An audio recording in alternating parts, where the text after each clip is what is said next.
Bom, vamos seguir aqui. Olá, doutor Demetrios, boa noite para a nossa última palestra. Boa noite. O doutor Demetrios é infectologista do Hospital Universitário Oswaldo Cruz, de Recife. Boa noite. Boa noite. Estão me escutando bem? Sim, Sim. Ah, ótimo. Muito obrigado, José, pelo convite. Obrigado a toda a equipe, né, que está produzindo esse evento tão bom. Pena que eu não consegui chegar em casa mais cedo para poder assistir. Corre-corre do dia a dia, né, de todo mundo. Mas eu fico muito feliz em poder compartilhar um pouco dessa aula. Você, eu acho que já viu na outra apresentação. E foi uma aula que deu um pouco de trabalho, mas foi extremamente prazerosa de realizar.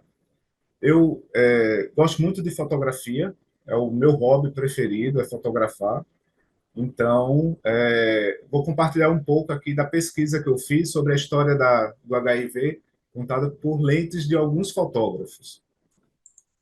Vamos para o momento mais tenso de uma apresentação online, que é conseguir compartilhar a apresentação. sempre. Está aparecendo, só falta colocar no modo tela cheia. Foi? Aí, foi ótimo. Pronto, ótimo. Então, passando essa fase, na verdade, para essa apresentação, eu prefiro me apresentar como um fotógrafo que cuida de pessoas, né? E não como um médico, infectologista de tal serviço. Então, na verdade, eu aqui não estou como médico, mas sim como um fotógrafo amador. E, obviamente, sem nenhum conflito de interesses. Gostaria primeiro de apresentar a vocês esse personagem histórico que foi justamente a pessoa que criou a fotografia, o francês Joseph Nicéphore, que é considerado um gênio que conseguiu tirar dos negativos congelados de nossas memórias e colocá-los em papel. E daí surgiu a fotografia, a primeira fotografia realizada no mundo, em 1826. Isso é um castelo na França, o castelo de Le Gras, e um pouco da origem do nome fotografia, né? Que quando a gente vai ver o que significa tanto prefixo como sufixo, não é nada mais, nada menos do que desenhar com a luz. E para quem gosta de fotografar, desenhar o mundo com luz, imprimir sua alma em janelas que se abrem para um passado, que muitas vezes nos faz sorrir, outras tantas nos faz chorar, pode até nos sufocar pela extrema beleza que ela pode trazer, assim como eliminar as diferenças. E, principalmente, nos faz compreender o mundo para que certos momentos jamais sejam revividos. Então, nessa apresentação, vão ter algumas fotografias minhas. Sempre que aparecer uma fotografia com um hashtag, aí vocês sabem que são fotografias minhas. Eu dividi essa apresentação em três janelas. Né? A primeira janela, a janela da luta. E aqui eu trago uma foto tirada em Nova York, porque foi onde talvez a cidade, Nova York e São Francisco, as duas cidades, onde foram os maiores palcos de luta no início da pandemia, das pessoas exigindo os direitos que tinham, mas que não eram retribuídos pelas autoridades. Então, por isso que para representar esse palco de luta, eu trouxe essa foto da Biblioteca de Nova York. E a própria cidade de Nova York fez uma grande exposição em 2013, uma exposição de fotografia, para relembrar o que foram os primeiros 5 anos da pandemia na cidade. Então, foi uma exposição bem importante e que foi um dos principais pontos de pesquisa para essa apresentação. Então, no início da exposição, vinha um texto, é um texto longo, mas que eu acho que é fundamental lermos aqui esse texto, principalmente para as pessoas que não viveram esse período tão doloroso da história da pandemia. Então, para aqueles que perderam parceiros, filhos, irmãos, pais e amigos para o HIV/AIDS nos últimos anos do século XX, A memória de dor, medo e mistério que permeava Nova York no início da epidemia permanece viva. Mas para muitos nova-iorquinos e outros hoje, esse período inicial de 1981 a 1985 é praticamente desconhecido.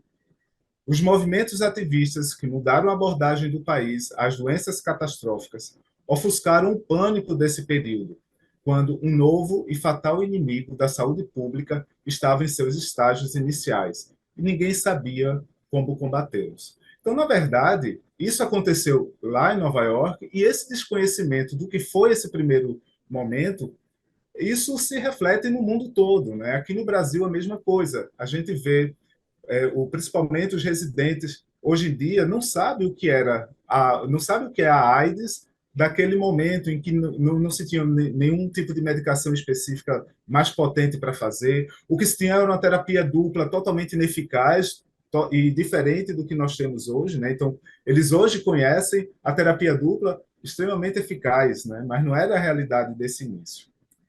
E aí, algumas fotografias de momentos tão difíceis, né? Justamente mostrando o ativismo dessas pessoas que lutavam contra essa pandemia, contra o medo e, principalmente, evitando que se criasse uma histeria na população, não só em Nova York, mas na população do mundo como um todo. Então, vários movimentos, principalmente no Central Park, sendo o local de maior ativismo na luta contra a AIDS e principalmente contra o preconceito. Então, jornadas noturnas também eram realizadas e cada vez que as pessoas iam morrendo, o número de mortes aumentando, pegando uma população extremamente jovem, então isso ia se seguindo país afora, é como um jogo de dominó que ele vai caindo em cadeia sem mais um controle e uma luta tão forte, tão importante e tão bonita. E principalmente contra esse preconceito, né, das pessoas negando e culpabilizando as vítimas que morriam de AIDS a ponto de quererem isolar Manhattan dos homossexuais e das pessoas que viviam com AIDS naquela época. Posteriormente, o The New York Times também fez um editorial extremamente importante sobre a pandemia. E foi muito interessante que ele resgatou e fez entrevistas com jornalistas e fotógrafos da época para que fossem resgatadas essas imagens e as memórias em relação ao que eles cobriram das pessoas que morriam e das pessoas, principalmente, que lutavam contra o HIV. E o editor do New York Times, que organizou essa, essa edição especial, ele fala o seguinte: eu poderia juntar a história de uma certa criança fazendo 15 entrevistas, médicos, enfermeiros, assistentes sociais, mas o fotógrafo nunca poderia juntar uma imagem. A imagem ou você tem ou você não tem. E quem fotografa sabe exatamente o que é isso. Você pode perder uma foto brilhante por questões de segundos. Então, a imagem ela vai eternizar-se naquele momento que é feita, e se você perde um minuto, se você atrasa um segundo, a história contada vai ser outra totalmente diferente. E aqui, uma das principais jornalistas que contribuíram para a criação dessa história fotográfica e jornalística do HIV, Sarah Crumpt, ela mostra algumas das cenas mais chocantes em relação às pessoas que viviam com HIV. E eram essas imagens que chegavam à população, né, e que aterrorizavam a população, mas que era importante para se saber que existia um vírus que estava matando homens jovens, homens gays jovens, e que alguma coisa precisava ser feita. Ao mesmo tempo, essas imagens eram para servir de uma luta contra um preconceito, mas que, infelizmente, esse preconceito só foi aumentando, e ainda hoje nós vivemos às custas do preconceito e do estigma que essa doença ainda carrega. Então, ela contou a história de Robert Sanford, um pianista que ficou cego justamente por conta de uma retinite por CMV, e mesmo cego, ele conseguiu o brilho de viver e não deixou de tocar o seu piano, independente da deficiência que uma doença oportunista pudesse ocasionar. Outra história contada foi a história dessa senhora negra que adotou duas crianças órfãos de mãe que morreu de HIV, e essas duas crianças também com HIV. Então, imagine, naquela época, na década de 80, quando tudo começou, você cuidar de crianças com HIV em meio a um preconceito e muito mais. Ela, além disso, é uma mulher negra num país altamente preconceituoso até os dias atuais. Além de todas essas histórias individuais de luta contra um preconceito e de luta contra uma doença, vinha toda uma população, grupos lutando contra o descaso de um governo que às vezes não injetava um quantitativo suficiente de dinheiro para pesquisa naquele momento. Houve uma grande manifestação na Central Station em Nova York, justamente para pedir e dar visibilidade dessas pessoas que viviam com HIV.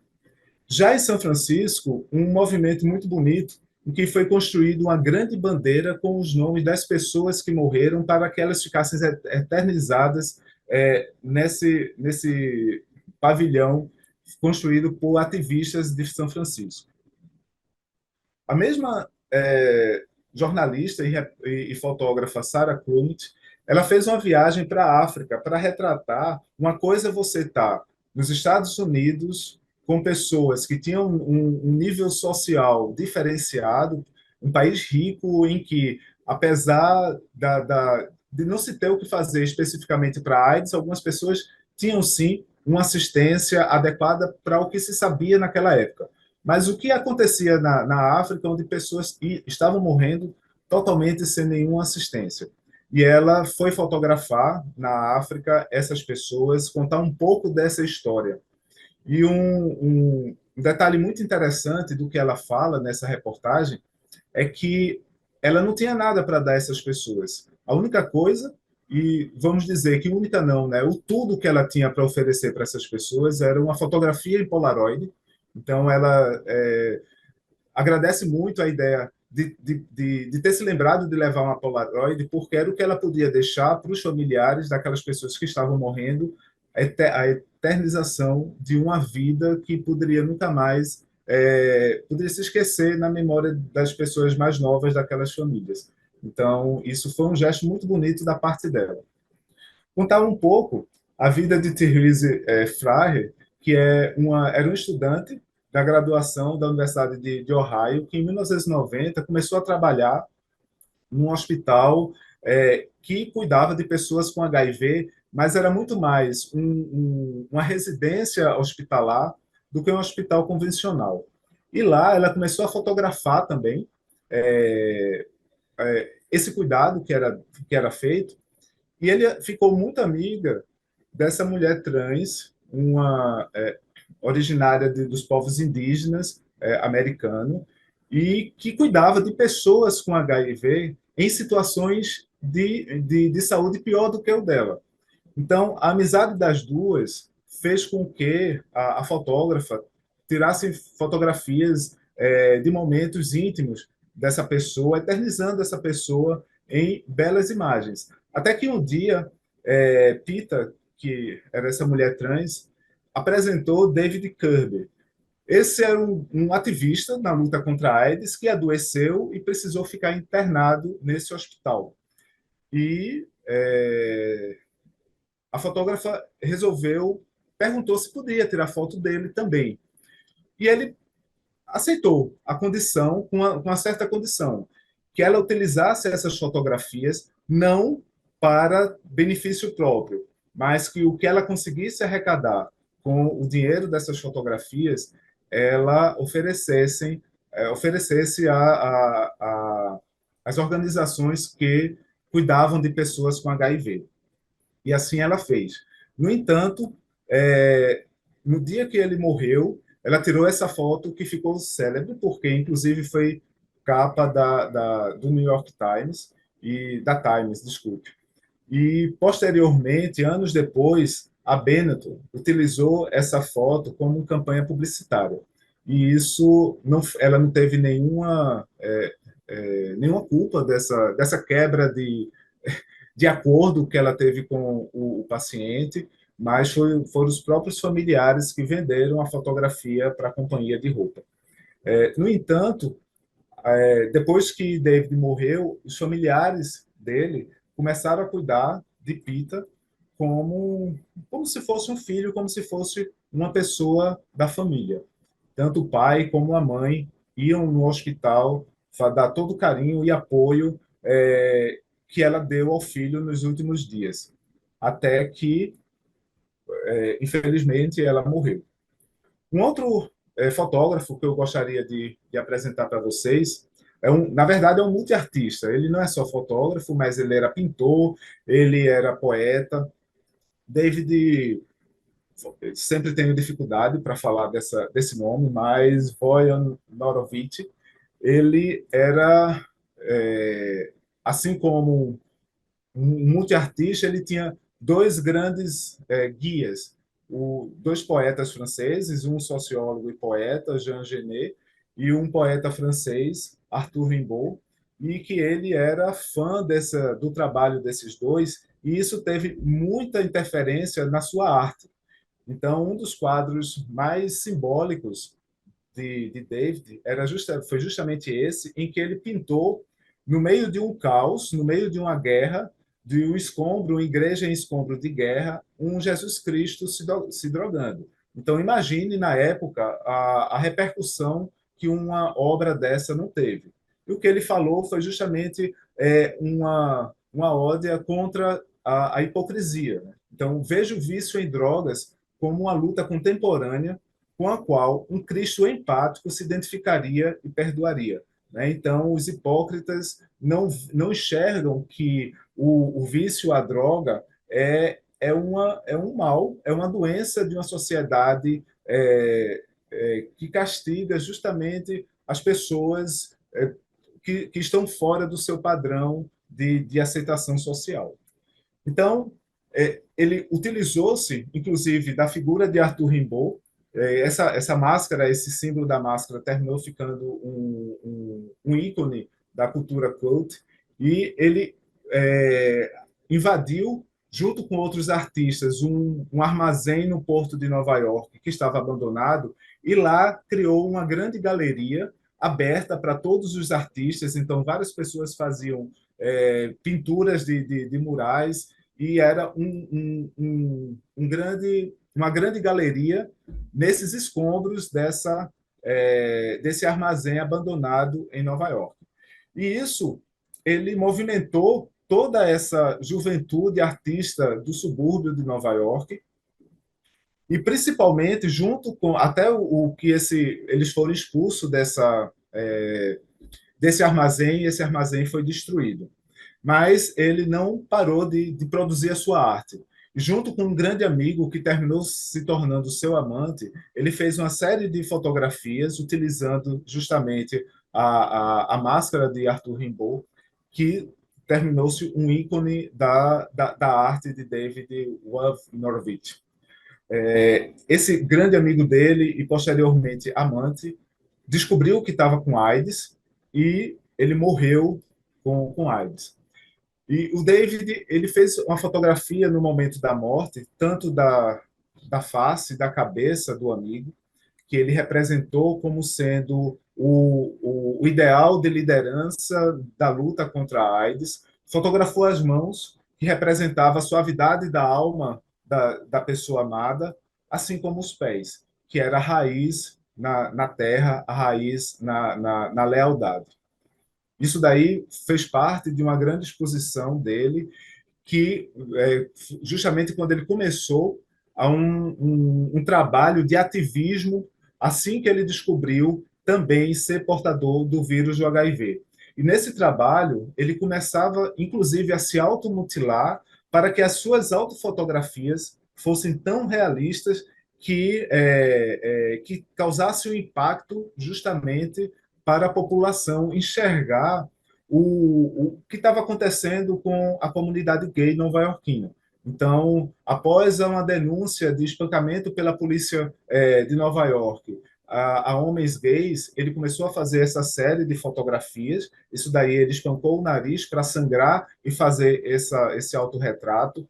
Assim como ele fez esse tipo de mutilação para protestar contra o silêncio das autoridades diante dessa violência crescente contra a comunidade gay por parte do próprio Estado nova-iorquino. E a partir do momento que ele se descobriu com HIV e já sabendo que estava com doenças oportunistas, ele começou a fazer uma série de autofotografias imaginando o que seria a sua morte, o que ele queria para o seu enterro, o fantasma do medo de morrer de AIDS. O que seria assistência à saúde num país onde praticamente não existe, nem atualmente, nem naquela época, existia uma saúde pública. E aí ele começou não só a fazer esse tipo de campanha no seu trabalho como artista, mas indo para a rua, indo protestar em frente ao FDA. E ele criou essa jaqueta, né, que se tornou um verdadeiro grito de guerra na luta contra a AIDS. Né? Então, se eu morrer de AIDS, esqueça o meu velório, apenas coloque o meu corpo nas escadas, nos degraus do FDA. Então, essa jaqueta virou esse grito de guerra dessa população, das pessoas que protestavam a favor de uma melhor política em combate ao HIV. Até que, em 1999, ele faleceu e o funeral dele, na verdade, foi considerado o primeiro grande funeral político na era da AIDS. E ele morreu no dia 29 de julho de 1992. Nessa luta, nessa janela que eu estou já acabando, né, que é da luta nesse momento inicial, eu não poderia deixar de falar do hospital de vocês, né, o Emílio Ribas, que foi o primeiro hospital a internar pessoas com HIV no Brasil e que deu o pontapé dessa luta tão intensa também no nosso país. A segunda janela que eu pretendo abrir agora para vocês falarmos um pouco da liberdade de alguns fotógrafos que viveram sem as amarras sociais. E a primeira fotógrafa que eu quero falar é de Nan Goldin, que ela não tinha HIV, era uma judia que sempre se considerou menosprezada, sempre foi estigmatizada por não ter um padrão de beleza e, por conta disso, ela sempre viveu com pessoas que eram marginalizadas pela sociedade. Inclusive, ela tem um depoimento que ela fala uma vez, perguntou ao David Wojnarowicz se ele acreditava na teoria da conspiração. Veja que essas teorias de conspiração, elas se repetem com as epidemias e com as pandemias, né? Então, se ele acreditava nessa teoria de que o governo intencionalmente deu essa doença a gays e viciados em drogas e pessoas de fora do sistema. E ele disse que isso não importava, porque o fato de ignorá-la por 12 anos teve o mesmo efeito. Né? Então, veja que resposta sábia diante de uma situação que foi ignorada pelo governo americano no início da pandemia. Então, ela começou a retratar as pessoas que viviam, entre aspas, né, no submundo de Nova York. Então, os travestis, os gays, os profissionais do sexo, sejam homens, sejam mulheres trans, sejam mulheres. Então, ela deu vida e deu visibilidade a essas pessoas, lógico, quando eram permitidas. E fez grandes amizades com essas pessoas, inclusive muitas dessas pessoas morreram de AIDS na frente dela, né, assim, com ela dando todo um suporte, todo um carinho, todo um cuidado. E essas pessoas, ela deixou muito claro que se deixaram fotografar e que permitiram a exibição dessas fotografias também com o mesmo intuito de se tentar diminuir um preconceito, mostrando o sofrimento que essas pessoas viviam, né?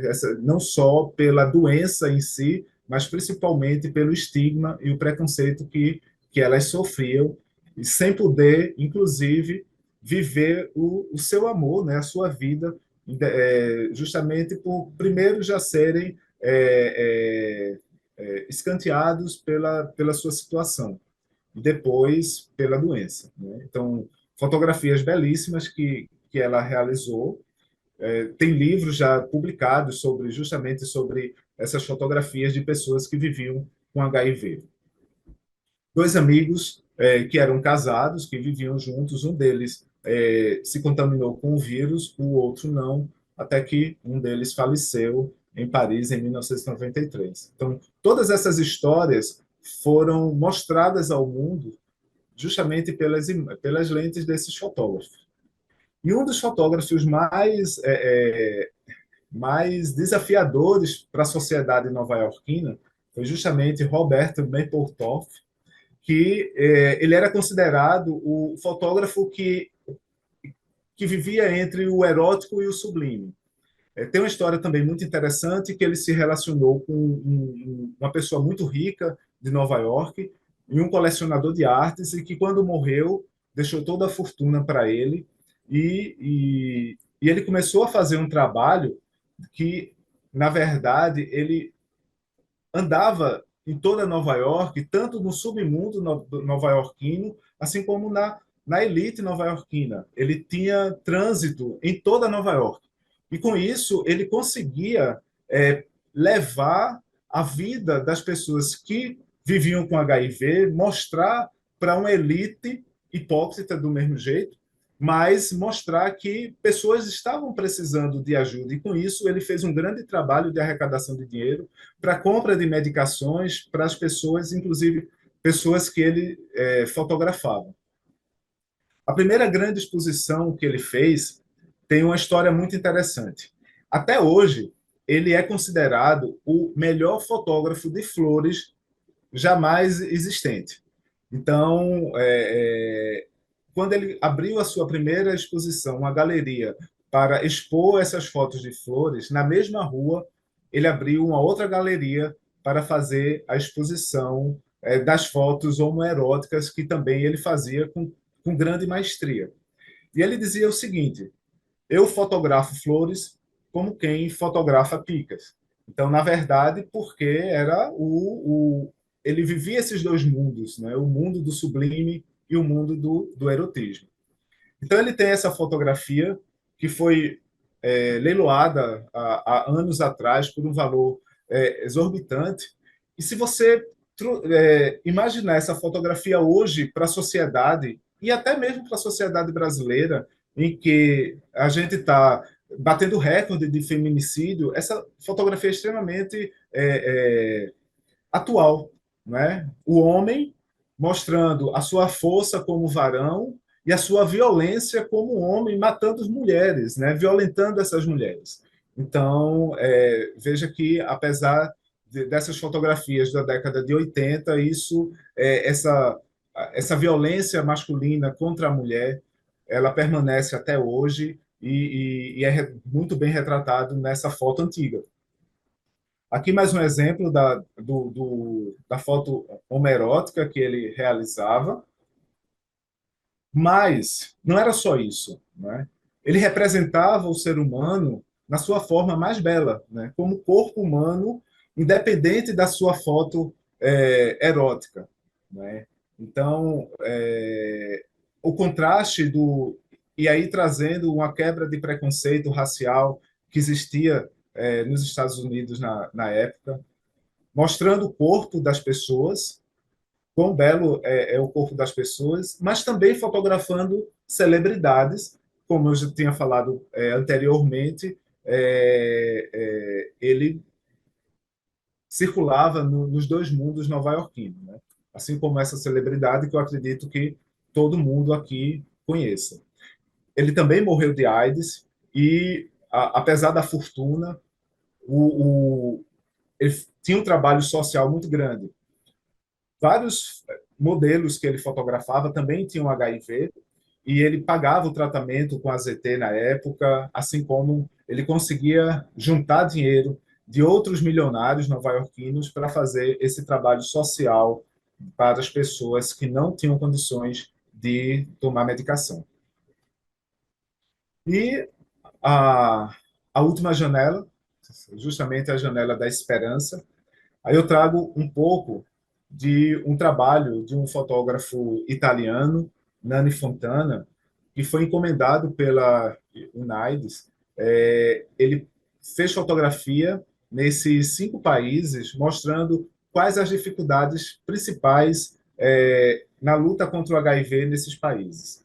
Então, eu trouxe alguns. O primeiro foi na Tailândia, né, a questão da segurança, já que nesse país a exploração sexual, seja entre de mulheres, de homens, de mulheres trans, de homens trans, mas o sexo sem segurança é um grande problema que o governo da Tailândia enfrenta. Já em Moçambique, assim como em outros países africanos, a questão da AIDS em criança. Então, ele fez a fotografia de crianças que viviam com HIV. Essa fotografia é belíssima, para mostrar essa problemática que ocorria que ocorre ainda, na verdade, na África. Aqui no Brasil, isso é um hospital aqui em Recife, o Hospital Corrêa Picanso. O problema que ele retrata é justamente a AIDS, né, a doença avançada, o diagnóstico tardio, que hoje pelo menos aqui em Pernambuco, ainda é um problema muito grande. Os nossos serviços estão cheios de pessoas que descobrem já com infecção oportunista, com doença muito avançada. Eu acredito que não seja diferente em outras capitais. Já na Ucrânia, o problema da informação, né? Isso ainda resquícios de uma ex-União Soviética. Então, a informação naqueles países é um problema enfrentado não só na Ucrânia, mas em outras nações ex-União Soviética. E, por fim, eu queria falar um pouco de um trabalho que eu fiz é, em uma ONG com pessoas que vivem com HIV. Eu fiz um trabalho sobre o estigma e o preconceito, né? Principalmente o autopreconceito. E trouxe um pouco de conhecimento sobre algumas técnicas muito simples em relação à fotografia. E depois de trabalhar essa questão do estigma, eu combinei com eles, eles fazendo fotografias de celular mesmo, obviamente sem ter uma exigência técnica importante, mas o que eu pedi a eles era justamente que colocassem a alma para fora, de como eles veem o mundo apesar de ter o HIV. E eles poderiam ter uma liberdade de fazer 1 ou 2 fotografias, ou até de escrever alguns textos, mas que mostrasse ou como eles viam no início, ou como eles estão vendo o mundo apesar do HIV. E eu queria mostrar agora para vocês essas fotografias. Vou passar um pouco lento, porque algumas têm um texto, para que vocês leiam o sentimento, né, e vejam nas imagens o que essas pessoas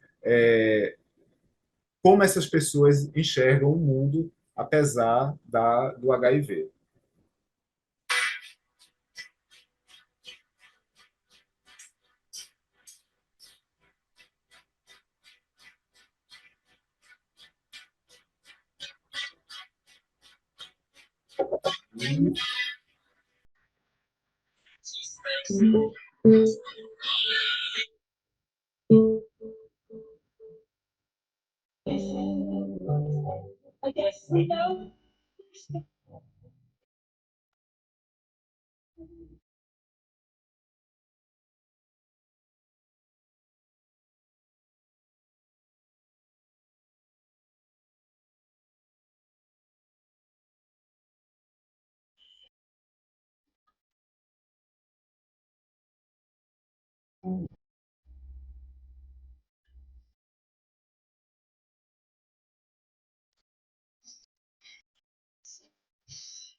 Bom, pessoal, era isso que eu tinha para mostrar para vocês, dessa pesquisa que eu fiz através desses fotógrafos que ou viveram com HIV ou lutaram muito como ativistas nessa luta de nós todos até hoje em dia. Muito obrigado pela atenção. Nossa, em nome do nosso grupo, da Associação dos Médicos, a gente agradece, foi brilhante, Demetrios, muito, muito legal, muito interessante, toda a história, toda essa sua pesquisa, imagina o trabalho que deu, temos elogios aqui no chat também, e queria aproveitar para agradecer a todo mundo que aguentou firme, foi bem intenso o dia de hoje e terminamos de forma brilhante, com os agraciados. Está terminando arrepiada, assim, muito emocionante. Muito Muito obrigada. obrigado. Eu que agradeço a oportunidade. Muito obrigado, Demetrios, aí por compartilhar essa sensibilidade do olhar artístico, né, que eu acho que é necessário cada vez mais nos dias atuais, mas com realidade, com crítica, com esperança, né, que eu acho que é o que a gente tem que manter sempre vivo, né? Muito obrigado, Demetrios, e contamos contigo aí em outras oportunidades. Obrigado. Estou à disposição de Obrigada, vocês. gente. Obrigada a todos que compareceram, viu? Boa noite a todos. Obrigado. Agradecer a SPI, então, que novamente nos apoiou aqui com o espaço e com a parte técnica ao nosso amigo Randolfo. Esse é o 5º curso de atualização em HIV/AIDS da Associação dos Médicos e a gente espera poder fazer muitos outros aí. Acho que é muito bom para a gente e as aulas têm sido ótimas para todo mundo. Obrigada para os palestrantes, obrigada para quem assistiu e é isso. Tchau, tchau, gente. Boa noite. Boa noite. Obrigado.